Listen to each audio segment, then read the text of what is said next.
Hai teman Amex semuanya, ketemu lagi tentunya di podcast yang paling seru sedunia, yaitu podcastnya Ambon Express. Dan ini disiarkan langsung tentunya di YouTube Ambon Express dan juga di WGNet tentunya.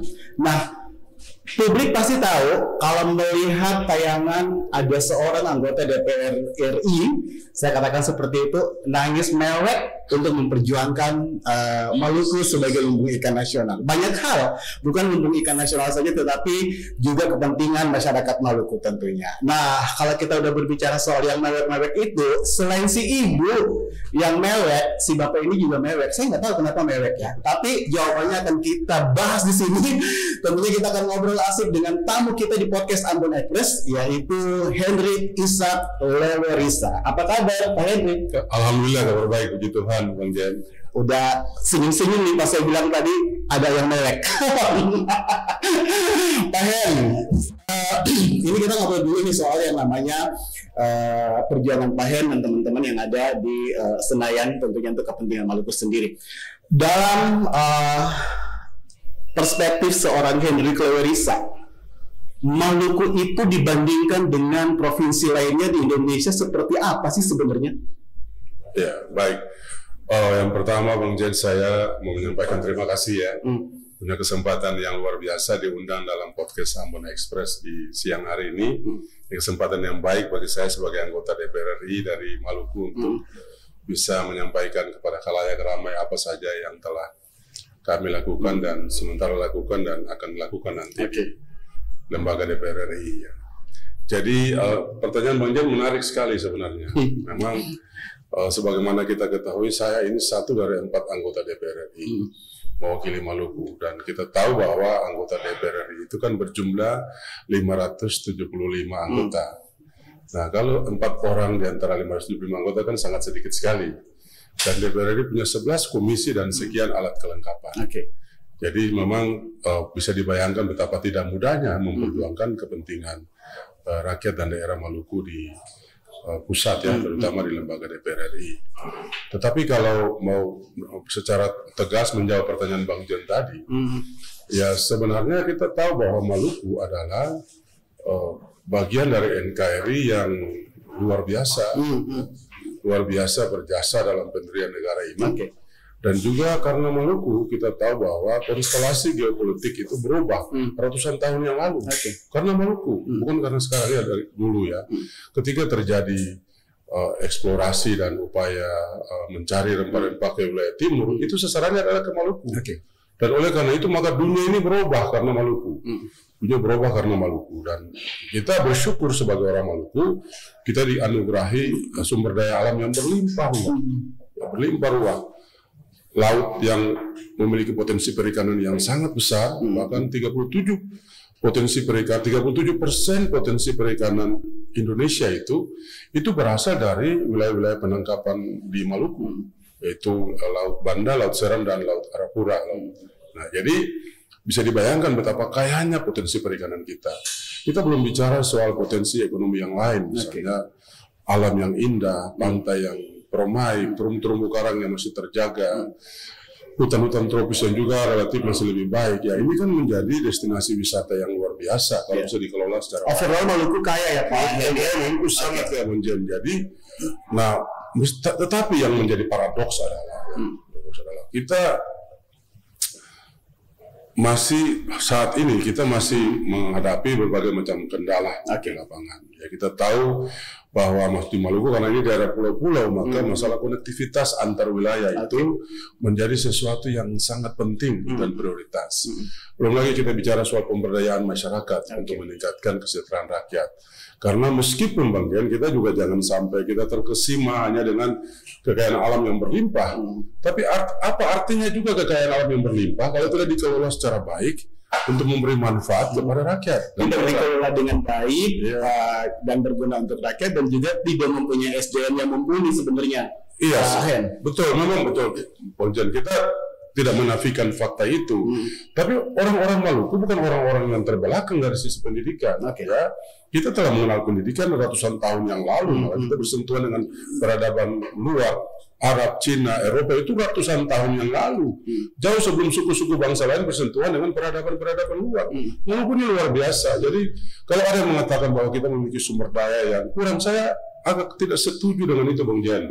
Sebab menurut saya ada banyak sumber daya orang Maluku yang luar biasa. Tinggal mau dimanfaatkan sesuai dengan kompetensi dan kapasitasnya. Dikasih peran sesuai dengan apa latar belakang keilmuan dan pengalaman dan ekspertasi yang dimiliki. Ini jadi soal. Ya, Pak Hen, di beberapa kesempatan acara pemerintahan misalnya baik pemerintah daerah, pemerintah pusat dan sebagainya, ini pejabat kita, pemerintah kita selalu di dalam sambutannya mengatakan bahwa Maluku itu kaya, Maluku luar biasa dan sebagainya. Ini menjadi perdebatan di antara kita juga sebenarnya teman-teman media nih Pak. Ini setiap saat sambutannya mengatakan Maluku kaya, tetapi ini berbanding terbalik sebenarnya dengan kenyataan yang ada. Jadi apa sebenarnya yang salah dari pengelolaannya nih Pak? Manajemen pemerintahan seperti apa sih Pak yang membuat Maluku ini kalau dibilang kaya, tapi berbanding terbalik masyarakatnya masih miskin, kita masih juga tertinggal dengan daerah lain? Iya, tepat sekali Bang Jen, apa yang menjadi konsen teman-teman media, termasuk banyak orang yang lain, bahwa kita jangan terkesima hanya dengan potensi yang ada, potensi sumber daya alam yang ada. Betul, kita kaya, tapi kalau kekayaan itu tidak memberi nilai tambah untuk peningkatan kesejahteraan rakyat, untuk perbaikan infrastruktur, untuk pembangunan dan sebagainya, lalu buat apa kita ada dalam suatu alam yang fatamorgana, kan? Kita sesuatu yang tidak real. Jadi apa yang menjadi Bang Jen tadi sampaikan itu sesuatu yang konkret dan itu faktual, artinya nyata begitu. Nah, apa yang kurang? Yang kurang sebenarnya kita terus terang saja, kita memang butuh pemimpin-pemimpin daerah. Minta maaf ya, saya tidak punya pretensi politik apa-apa, meskipun saya seorang politisi, tapi saya harus menggambarkan ini sebagai sesuatu yang faktual, bahwa kita butuh pemimpin-pemimpin daerah, apalagi di era otonomisasi seperti sekarang ya, yang memiliki visi pembangunan yang jelas, yang mampu mengidentifikasi masalah fundamental yang dihadapi oleh masyarakat dan daerah ini apa, lalu berhasil keluar dengan rencana atau peta jalan, yang istilah kerennya orang bilang roadmap, ya kan, peta jalan. Apa peta jalan untuk mengeluarkan Maluku dari kemiskinan misalnya, ya kan?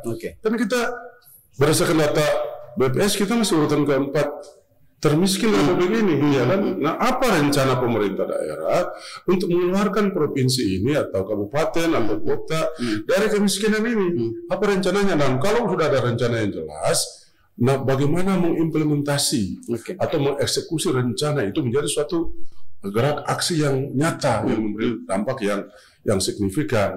Itu poinnya. Pak Hen, selama ini komunikasi yang dibangun Pak Hen dan teman-teman di Senayan dengan pemerintah daerah kita ini seperti apa, Pak? Ada kendalakah? Kalau itu kendalanya, solusinya mau seperti apa? Kalau memang ini mandek, Pak, ini mau diberantasnya seperti apa sehingga ini tidak ada tersumbat nih Pak, komunikasi yang dibangun antara wakil kita di Senayan dengan pemerintah kita yang ada di daerah, Pak. Karena notabene kita tahu bahwa gubernur kita adalah juga berpanjang tangan pemerintah pusat di daerah. Tepat sekali Bang Jen.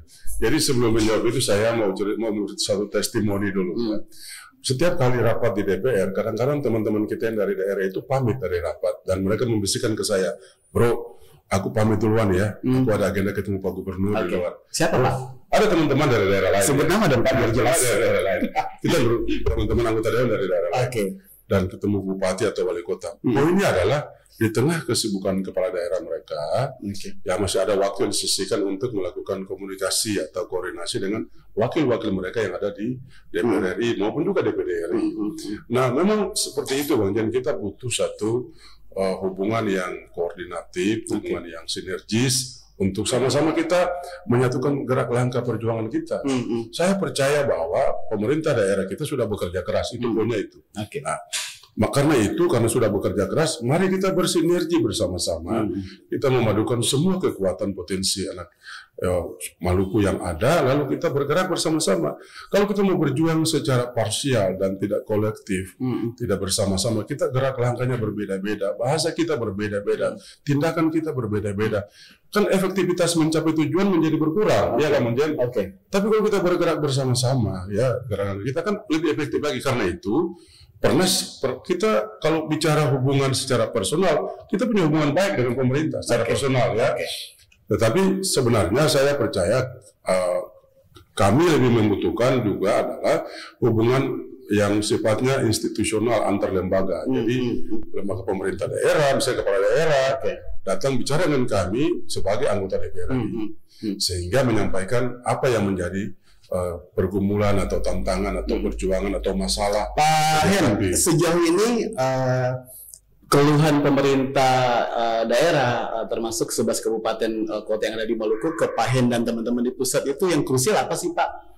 Enggak, sebenarnya yang sering disampaikan itu adalah masalah perlunya anggaran yang lebih. Jadi ada satu hampir seragam sebenarnya keinginan dari pemerintah daerah kita di Maluku. Mereka berharap pemerintah pusat itu dalam politik anggarannya ke Maluku itu kalau bisa memang harus lebih mendapat porsi yang agak lebih besar dibandingkan dengan yang dialami oleh Maluku beberapa tahun terakhir ini. Mengapa sangat besar? Karena kita tahu Maluku punya rentang kendali yang sangat luas, tantangan geografis yang sangat menantang dan sebagainya. Ini kan bukan daerah kontinental, ini daerah pulau-pulau. Nah, dengan kondisi daerah pulau-pulau seperti begini, kalau dari segi alokasi anggaran DAU dan DAK misalnya kita tidak signifikan, dikurangi dengan misalnya belanja rutin belanja rutin pemerintahan, sisa hanya berapa persen saja yang tersisa untuk pembangunan dan pemberdayaan masyarakat. Artinya bahwa perimbangan keuangan pusat dan daerah itu jomplang Pak ya? Sebenarnya aturannya ada. Jadi kan pemerintah pusat juga pasti mengacu ke aturan. Beraturan. Jadi berapa kontribusi PAD kita, berapa kontribusi dari eksploitasi atau pemanfaatan sumber daya alam di daerah kita dan sebagainya. Jadi artinya bahwa treatment yang diberikan pemerintah pusat ke Maluku itu mungkin especially Pak ya, karena kita mungkin 7% ini memiliki luas wilayah laut darat dan 93%-nya itu laut, jadi memang treatmentnya mungkin harus beda nih Pak. Memang harus beda Bang Jen, karena itu Bang Jen kita harus mengapresiasi perjuangan pemimpin-pemimpin daerah kepulauan yang setiap saat bahkan sampai saat ini masih tetap mendesak supaya ada satu payung hukum yang memperlakukan daerah pulau-pulau itu berbeda dengan daerah daratan. Apa bentuk payung hukumnya? Mereka menginginkan ada undang-undang tentang daerah kepulauan. Dan kita tahu bersama bahwa dalam program legislasi nasional 2022 saat ini rancangan undang-undang daerah kepulauan yang diusulkan oleh DPD RI itu telah masuk dalam prolegnas 2022. Nah, yang menjadi soal adalah sudah sekian lama rancangan undang-undang tentang daerah kepulauan itu ada di DPR RI, tetapi belum pernah dia mewujud menjadi undang-undang, ya kan? Yang kami butuhkan adalah bukan rancangan undang-undang, yang kami butuhkan sebagai masyarakat dari daerah kepulauan adalah undang-undang daerah kepulauan, sehingga perlakuan pemerintah pusat terhadap daerah kepulauan itu dia harus berbeda. Kan harus ada special treatment tadi yang sampaikan kan. Kalau kita disamakan dengan daerah kontinental daratan tidak mungkin. Kita daerah pulau-pulau. Artinya kita merugi dong pasti ya Pak ya. Sangat rugi. Pak Hen, mungkin relate-nya dengan itu nih Pak. Ini kita ingat bahwa pengusulan 13 DOP di Maluku ini telah dimasukkan dalam Grand Design pada 2015 lalu. Betul. Publik pasti ingat itu, media mencatat itu Pak. Betul. Akhirnya kita lihat Papua goli Pak, ya kan? Kita di Maluku gimana Pak nasibnya? Karena kalau kita melihat kan rentang kendali ini menjadi penyebab sehingga pembangunan itu tidak merata. Pak Heni udah senyum-senyum nih Pak.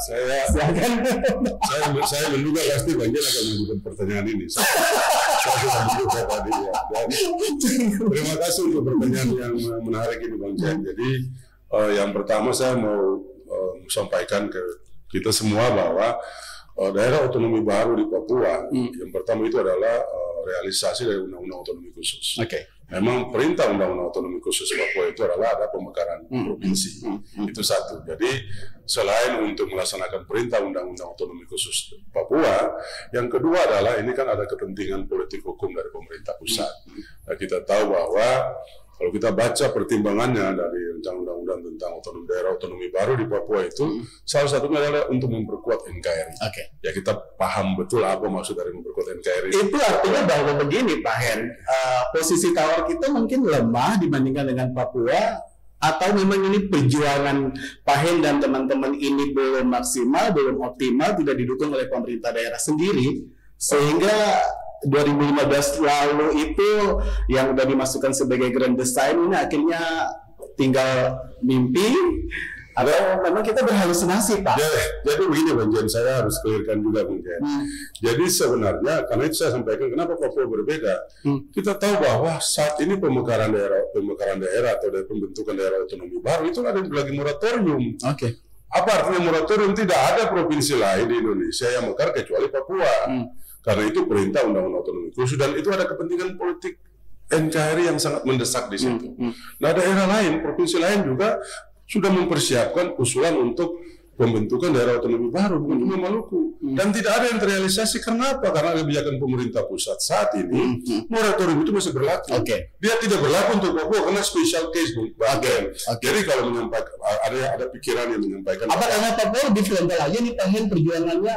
Mereka demo di sana sini, terus pemerintah daerahnya juga membackup, terus wakil mereka di pusat juga berteriak dan sebagainya, sehingga ya udah deh.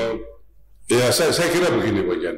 Saya kira apa yang terjadi untuk Papua itu kan tidak berarti bahwa daya tawar politik wakil-wakil rakyat dari daerah lain itu lemah. Tidak juga. Tidak juga. Saya kira ini juga tidak benar seperti begitu. Tetapi memang kepentingan pemerintah pusat melihat Papua dari perspektif Jakarta, perspektif pemerintah pusat itu memang berbeda dengan kami kalau melihat dari daerah. Nah, sebab begini alasannya, dalam kondisi keuangan negara yang lagi sulit seperti sekarang, apalagi didera oleh pandemi COVID yang 2 tahun sangat ekstrim itu, kan negara kita mengalami masalah pendapatan kan, APBN kita, ya kita berhutang dari luar negeri, utang kita udah hampir tembus 7.000 triliun sekarang, udah lampu kuning malah, tapi tidak ada cara lain untuk menutupi kekurangan pendapatan negara itu. Nah, dalam kondisi keuangan yang sulit seperti begini, pembentukan daerah otonomi baru itu berisiko terhadap keuangan negara, Bang.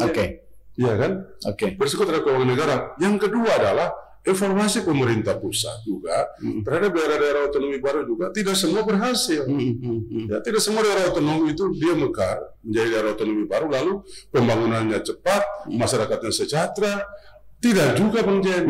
Ini artinya ada berbagai faktor yang menjadi pertimbangan pemerintah pusat. Saya wakil daerah, saya tidak bicara wakil pemerintah pusat karena saya adalah pengawas pemerintah pusat sebagai anggota DPR RI, kan kita punya fungsi pengawasan.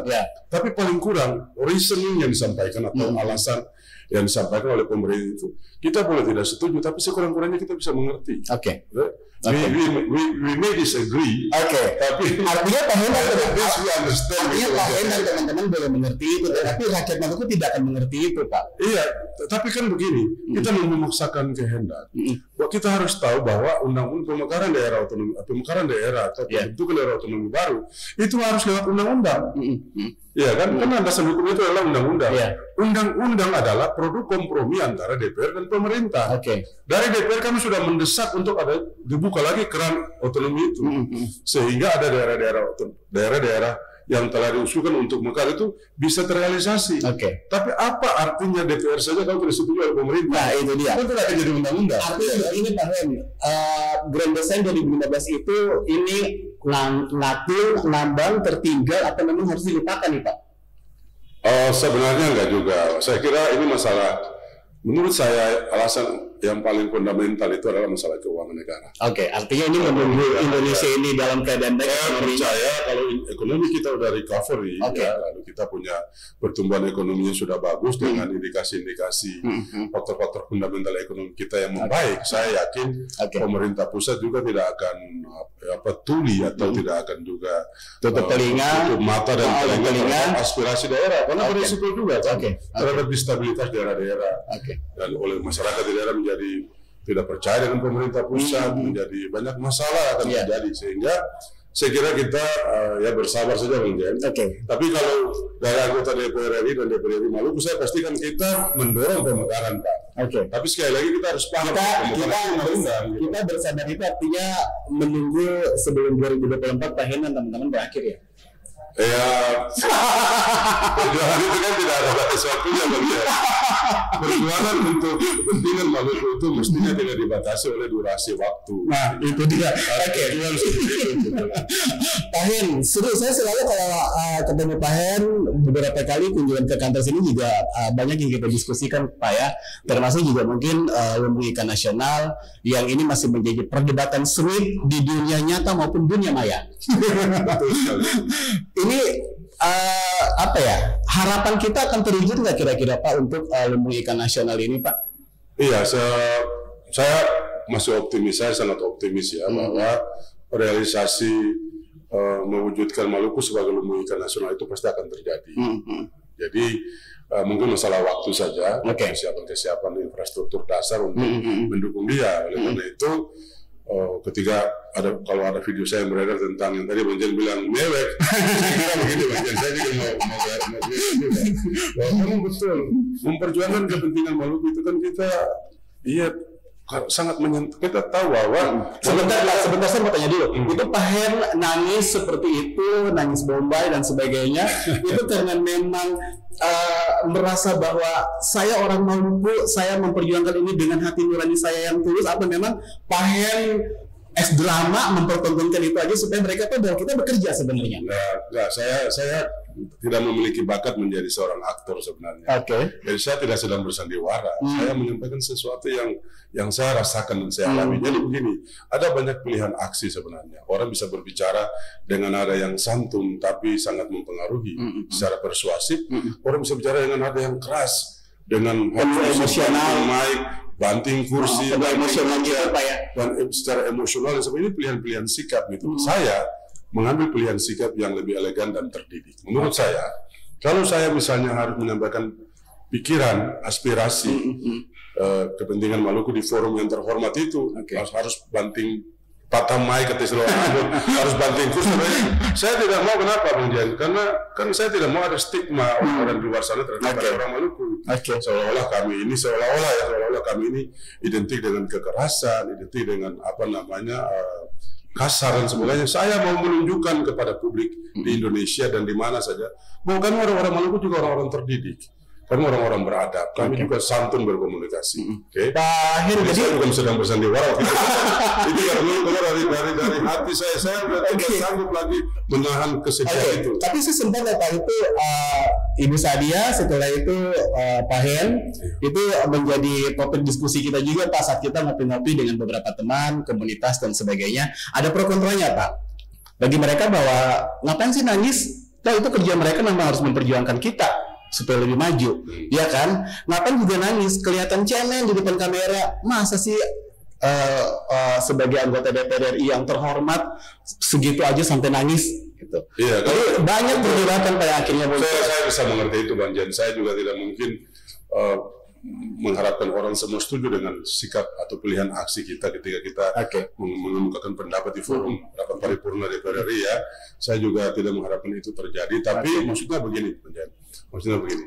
Karena betapa sangat penting realisasi Lumbung Ikan Nasional itu bagi Maluku.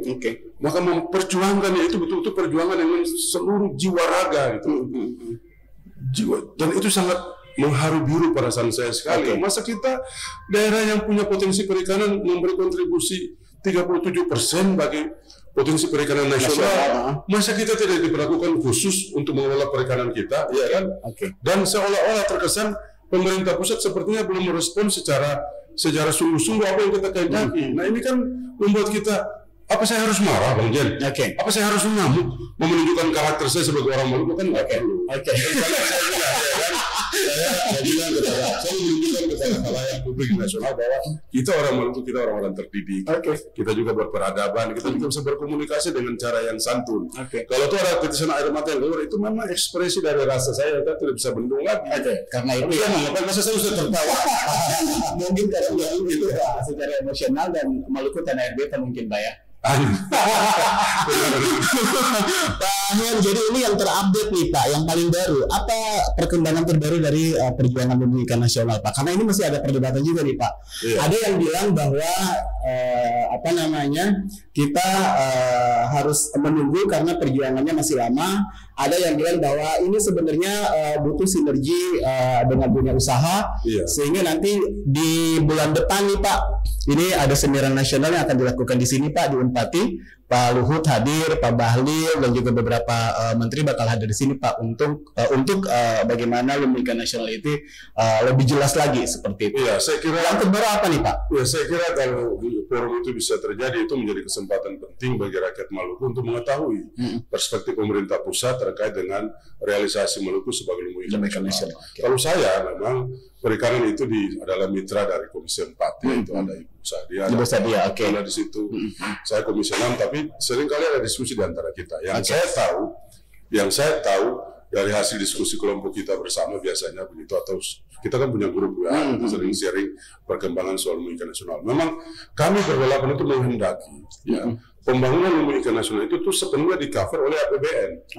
Jadi itu menjadi anggaran negara. Nah, tapi saya potong Pak. Saya pernah mewawancara Ibu Sadia mengatakan bahwa lucunya ini tidak dianggarkan Pak di APBN tahun depan. Iya, karena itu yang membuat kami gelisah. Kenapa? Karena kan keinginan kami ini harusnya diakomodasi dalam bentuk dia dianggarkan dalam APBN, ya kan?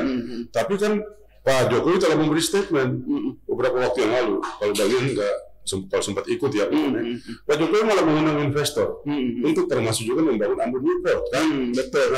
Itu berarti bahwa pemerintah pusat mengambil pilihan pembangunan Ambon Newport sebagai infrastruktur pendukung dari realisasi Maluku lembaga nasional adalah kerjasama antara pemerintah dan swasta. Jadi public private partnership PPA ya, P3 ya, private partnership, kerjasama antara pihak pemerintah dan kalangan swasta. Nah, betul. Ini menarik Pak, karena artinya begini Pak, kalau dunia usaha dilibatkan untuk bagaimana bisa melakukan semua proyek perikanan di Maluku, dalam hal ini lembaga nasional, artinya bahwa kesiapan SDM kita, kesiapan pengusaha lokal kita juga harus benar-benar siap nih Pak, karena yang datang ini adalah investor yang dari luar Pak. Seperti itu, artinya kita harus berkompetisi Pak di sini. Saya kira ini kan pasti akan dengan sendirinya terjadi adaptasi terhadap kebutuhan itu. Tapi kita jangan berangkat dengan mindset bahwa kita tidak punya sumber daya. Juga saya nggak setuju itu.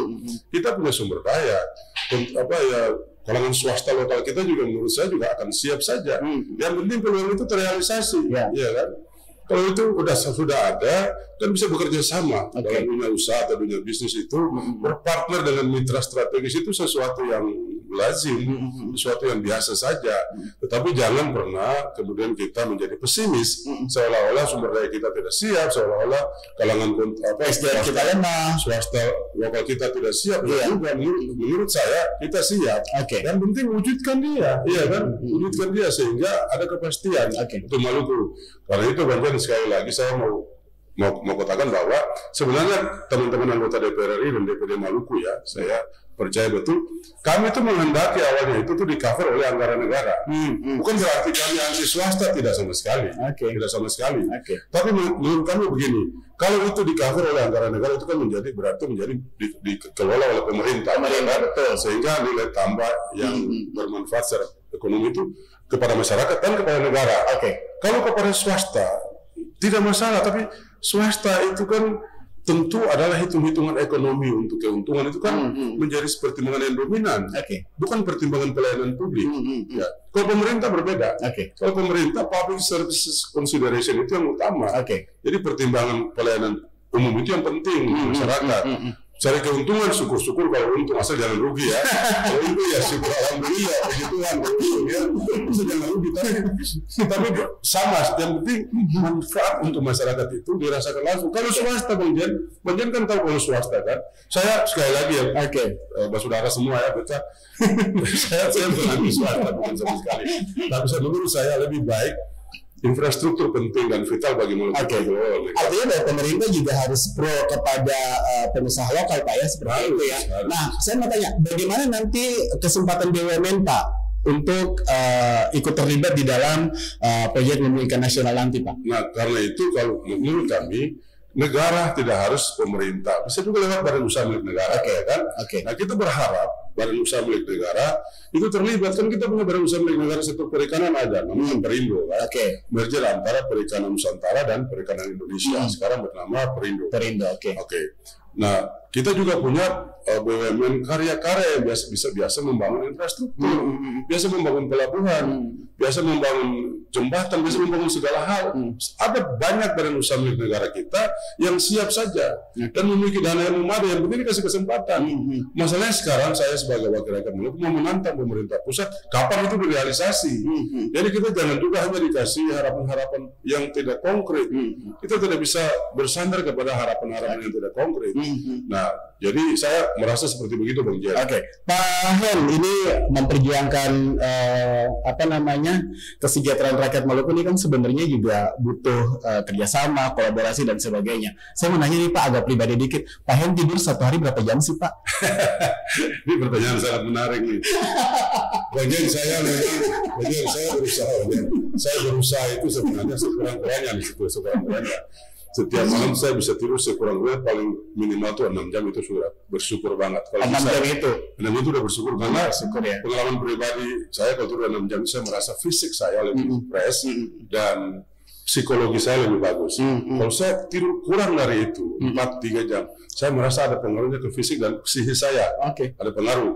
Nah, cuma kadang-kadang kalau menghadapi beban kerja dan macam-macam, ya banyak tuntutan, banyak macam-macam aspirasi harus kita tampung dan perjuangkan, itu juga mengganggu jam tidur kita. Tapi saya tidak pernah menggunakan mengkonsumsi sesuatu untuk membuat saya tidur, tidak. Saya melakukan olahraga di sore hari. Nanti air panas dan pasti tidur. Saya mau tanya, hobinya apa Pak olahraga? Saya olahraga suka jogging Pak. Jogging. Iya, jogging. Sudah umur juga nggak boleh renang. Dulu saya karateka. Jadi saya sekarang adalah ketua Forkim Maluku. Dan karena itu saya masih sering exercise secara sendiri di rumah. Dan olahraga yang santai tapi berkeringat lah Bang Jen. Waktu untuk hangout Pak Hen? Pasti ada lah. Pasti ada. Itu buat refresh kita sebenarnya. Mungkin dengan ritme yang monoton saja kan. Harus juga harus ada time outnya, ada ada kumpul-kumpulnya, kewel-kewelnya, wariannya, jadi sosial life itu juga ada sebenarnya. harus ada sosial. Nah itu dia. Soalnya dalam pikiran semua orang bahwa anggota dewan itu sibuk banget ya. Pagi-pagi udah ke kantor, terus juga sidang itu sampai malam, setiap hari seperti itu. Kapan istirahatnya, kapan hangoutnya, kapan social life-nya dengan teman-teman segeng ataupun dengan siapa saja seperti itu. Iya, tapi Bang Jen, yang paling penting bagi saya adalah di tengah kesibukan itu, jika ada waktu, yang pertama saya luangkan waktu yang bermutu, quality time dengan keluarga. Itu yang pertama. Itu yang pertama. Saya tidak pernah akan lalai untuk menghabiskan waktu-waktu terbaik saya dengan keluarga. Nah, itu yang kedua untuk kehidupan sosial. Teman-teman dan sebagainya. Karena itu boosternya Pak ya, keluarga dan juga teman-teman ya. Boosternya di situ. Nah, itu dia. Siap. Masih sering ke klub juga Pak Hen? Sekali-sekali Mas. Saya kan orang Maluku Bang Jen. Itu dia. Ini sebenarnya refleksi itu butuh sebenarnya buat siapa saja, bukan cuma anggota DPR RI. Nah, saya balik lagi nih Pak, agak serius nih. Hubungan Pak Hen dan teman-teman dengan pemerintah kita, gubernur dalam hal ini seperti apa Pak? Karena kalau kita lihat kan ini di setiap kesempatan itu, ini kita tidak pernah melihat adanya komunikasi yang intens. Ini media melihat memotretnya, belum ada komunikasi yang intens antara wakil kita dengan kepala daerah kita, dalam hal ini gubernur. Iya, saya kenal betul Pak Gubernur kita Pak Murad. Pak Murad itu orangnya komunikatif, sangat komunikatif sebenarnya. Jadi sebenarnya tidak ada kendala berkomunikasi dengan Pak Gubernur. Secara pribadi saya nggak ada masalah. Teman-teman lain juga sebenarnya tidak. Pernah kita memang berharap ada kesempatan-kesempatan tertentu kita bisa bertemu secara kolektif. Artinya secara teman-teman anggota DPD, DPR RI dari Maluku bersama-sama dengan pemerintah kita duduk, kita sharing, kita seperti tadi saya katakan kita satukan gerak kelangkajuan kita, kita seragamkan bahasa kita sehingga perjuangan untuk Maluku menjadi efektif. Dan kalau terpantau atau termonitor oleh teman-teman media pertemuan yang diinginkan itu tuh jarang terjadi, saya rasa itu soal waktu saja. Artinya yang di depan layar tidak terjadi, yang di belakang layar sebenarnya komunikasi Pak Hen ya. Pak Hen, ini kita lihat pembangunan di Maluku ini agak tersendat-sendat Pak. Kalau kita melihat tayangan di beberapa daerah di provinsi yang lain, ada saja yang baru, ada saja yang membuat semua orang tercengang. Walaupun mungkin perbaikan ekonomi dan kesehatan ini harus sejalan Pak di era pandemi menuju endemi seperti ini. Nah, ada yang perlu dirubah nggak kira-kira Pak dari cara pemerintah daerah kita ini membuat Maluku ini harus maju gitu?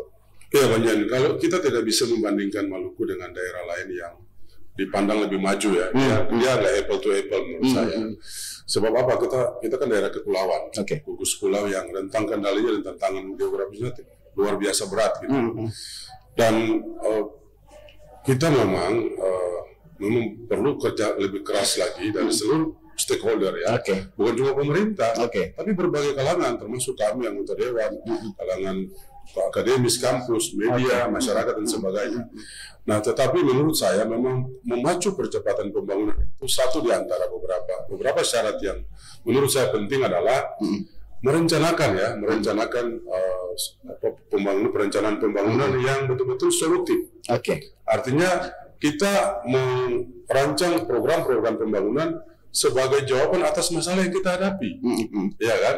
Dan pemerintah yang baik adalah pemerintah yang mampu mengidentifikasi masalah kan yang ada di daerah dan masyarakat. Lalu keluar dengan desain dengan peta jalan yang saya sampaikan.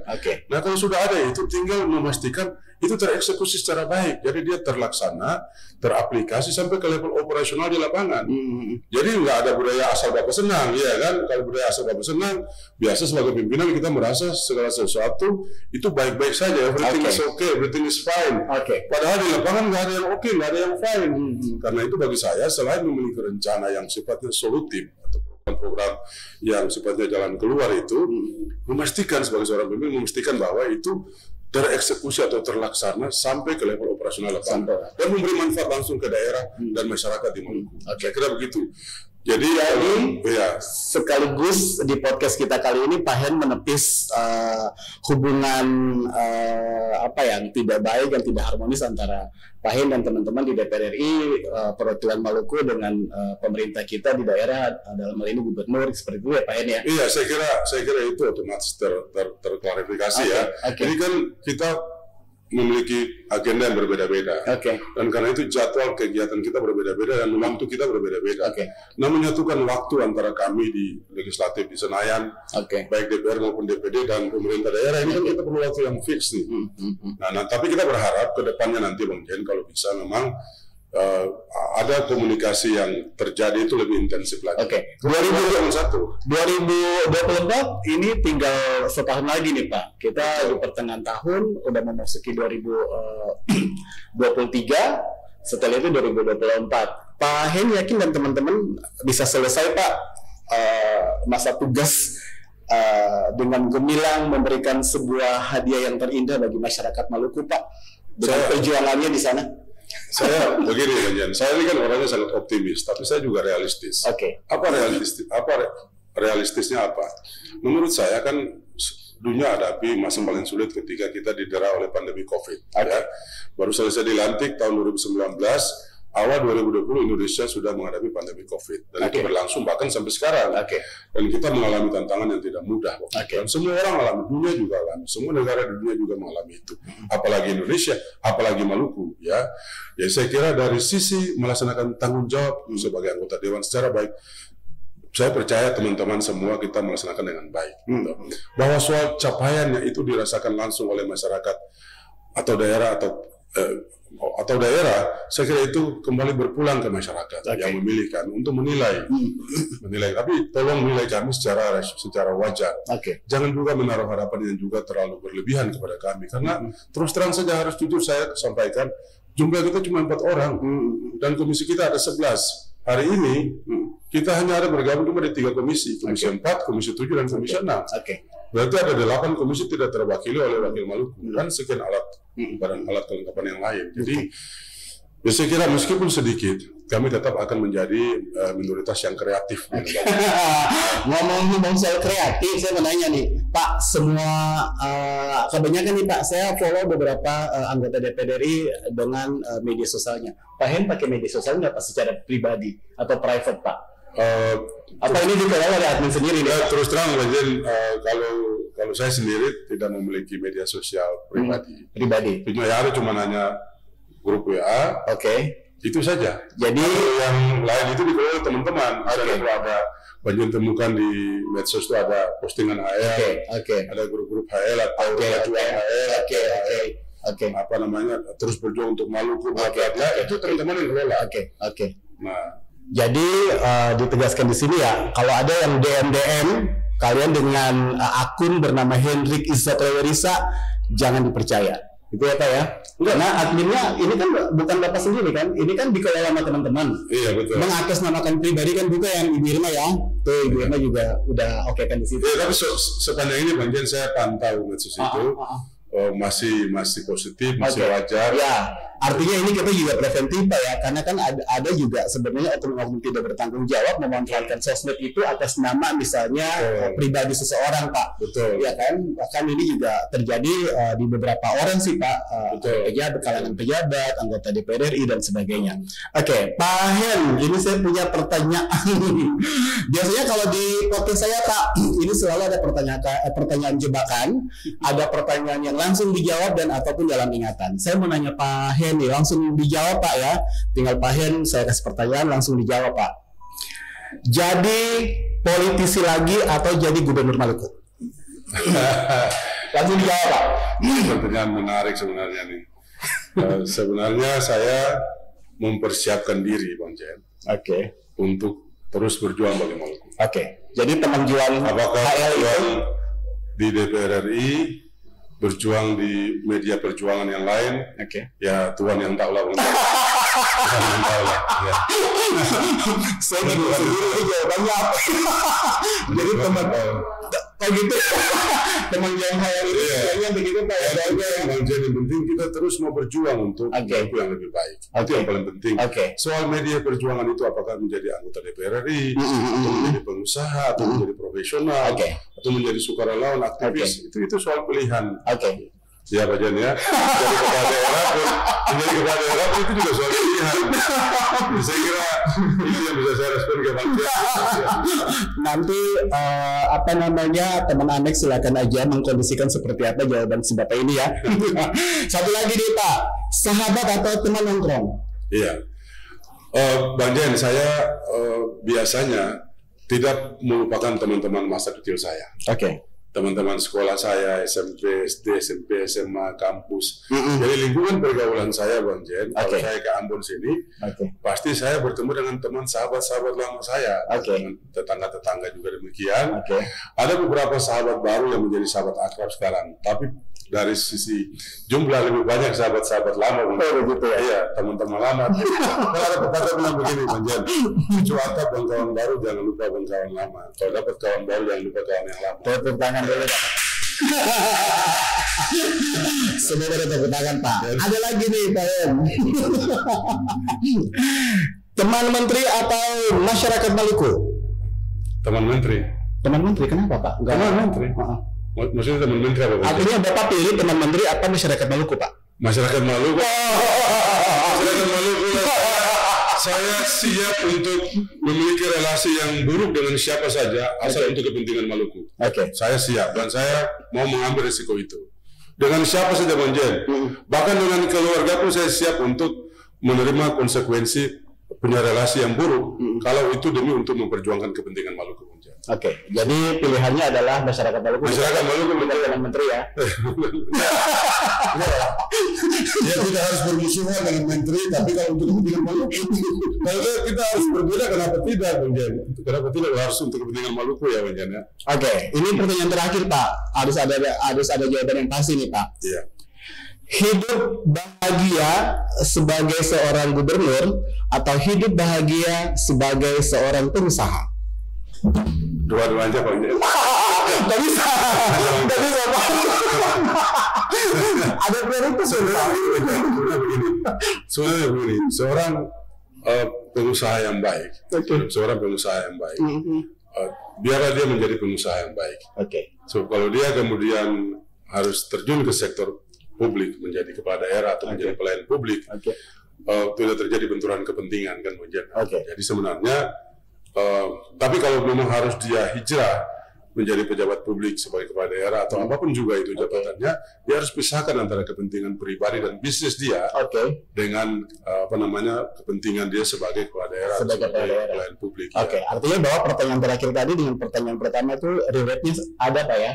Iya ada, jadi kan kita nggak bisa larang kalau seorang pengusaha ingin menjadi bupati, wali kota atau gubernur, itu kan hak politik dia juga. Tetapi yang kita kehendaki adalah jangan kemudian terjadi benturan kepentingan, ya kan? Jangan gunakan kewenangan atau otoritas untuk misalnya untuk kepentingan grup-grup perusahaan atau kepentingan bisnisnya, jangan.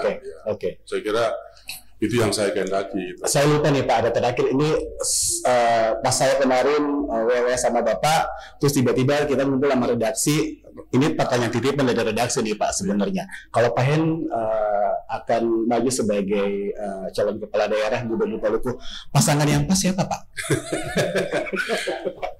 Soalnya gini Pak, di sosmed, di media, semua orang udah mapping-mapping nih Pak. Ini cocoknya dengan ini, ini cocoknya dengan ini. Kebetulan saya lagi dengan Pak Henry. Pertanyaan titipan Pak dari teman-teman redaksi nih, ditanya dong, Pak Henry cocoknya sama siapa? Soalnya di media itu belum ada nih Pak. Iya, Bang Jen begini, Bang Jen, saya jujur saja, saya berkonsentrasi penuh untuk menyelesaikan amanah saya sebagai anggota DPR RI. Karena itu saya tidak mau berbagi fokus saya. Nah, karena tidak mau fokus terbagi, maka berpikir ke arah pasangan wakil gubernur saya itu pasti tidak mungkin. Mungkin belum ada saat ini. Karena ya saya masih fokus menjadi anggota DPR RI. Kalau soal tahun 2024 itu kan soal ya hanya Tuhan yang tahu lah. Ya, artinya bahwa begini Pak, ini Bapak masih mencari-cari atau memang sudah ada, saya nggak tahu. Tetapi nanti di tahun depan 2023 di saat pencalonannya sudah semua kelihatan, saya harap Pak Hen dan pasangan Pak Hen duduk di sini Pak sebagai pasangan calon gubernur dan wakil gubernur di podcast Ambon Express. Setuju Pak ya? Kalau itu terjadi. Kalau terjadi kita merunduk bukan apa. Saya lebih menikmati duduk sendiri bersama Bang. Jarang-jarang loh orang-orang ngobrol seperti ini dengan Pak Henry dan coba ada di podcast ini. Jangan lupa untuk like, subscribe dan juga komen, tapi komennya jangan julid. Saya selalu bilang kenapa komen jangan julid, karena kita nggak boleh sirik sama orang lain. Nah, cukup di sini obrolan saya dengan Henry Cleyorisa,